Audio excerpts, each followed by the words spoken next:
Les CM1, je vous propose une petite vidéo avec les moyens du bord pour vous expliquer les fractions, la partie entière et les encadrements. C'est une partie délicate et les retours que j'ai, je vois bien que voilà, c'est difficile. Donc, pour résumer, on rappelle, une fraction, c'est un partage qui s'écrit sous la forme donc de deux nombres séparés d'un trait.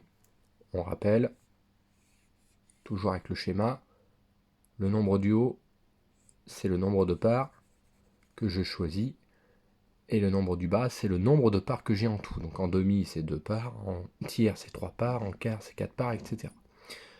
Deuxième chose très très importante qui va vous servir pour les encadrements, c'est à savoir que mon unité, mon nombre 1, ma bande, eh bien c'est 2 demi, c'est 3 tiers, pardon, c'est 4 quarts, c'est 10 dixièmes, etc.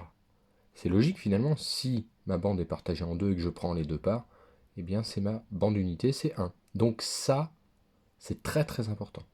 Vous allez comprendre pourquoi. Pour aujourd'hui, je vous demande d'encadrer une fraction entre deux nombres entiers consécutifs, c'est-à-dire qui se suivent. 1 et 2 par exemple. Alors on va commencer avec une fraction assez simple. Regardez, 3 demi.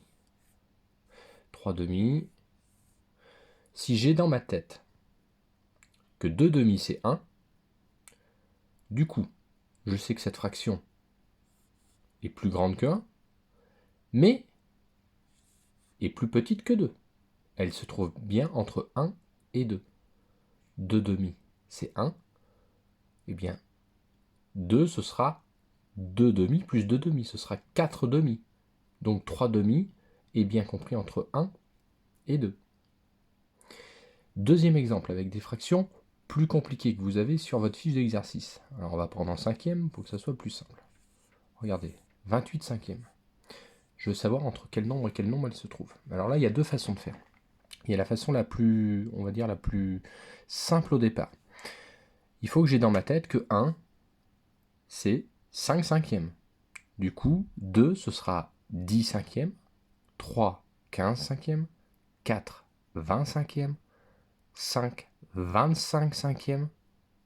6, 30 centièmes.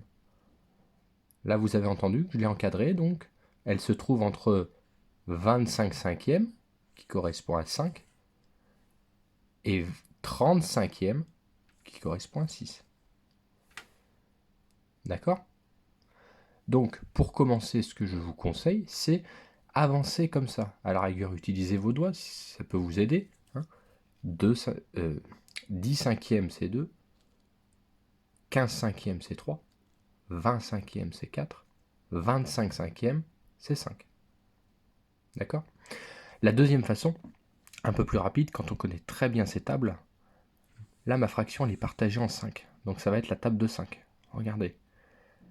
J'ai 28 cinquièmes. 5 fois combien va se rapprocher de 28? Ça vous rappelle d'ailleurs la division.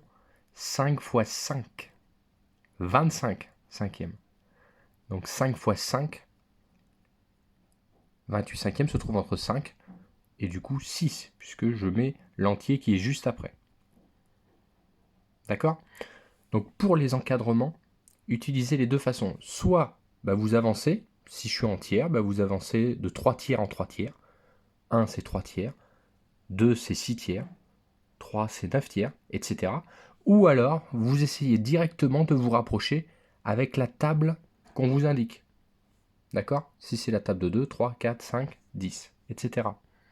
Voilà, j'espère que ça vous a aidé. N'hésitez pas si vous avez des questions à me les poser et à me les envoyer. Je vous répondrai directement. Allez, bon courage!